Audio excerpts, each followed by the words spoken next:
ВМРО ДПМН почна со еден имидж од 2001 на забрадени дечки со црвени знамиња кои се пенават на плоштад со едни ксенофобични, албанофобични пораки. Тие успешно еднаш се ребрендираа околу 2006 се претворија од црвени во портокалови, од забрадени запотени на плоштад во јапи дечки со кравати кои ги интересира економија. Ама сега бради пак се враќа на стариот наратив. Ако гледа чист прагматизам, ВМРО ДПМН би требало што е можно побрзо да се ребрендира и повторно се обиде да се врати на наративот кој му го донеше најголемиот успех во нивната историја. Што подразбирате под ребрендирање? Кадровска промена или само наративна? Секаква целосна.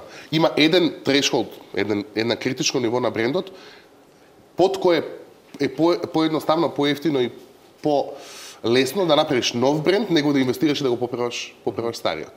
Не знам тоа што значи, секако значи кадровски промени внатре, не знам, претпоставувам ме прашуваш дали тоа значи смена на Никола Груевски. Да, секако, дали значи како што е, да речеме, секако подразбира дебата за тоа прашање. Да.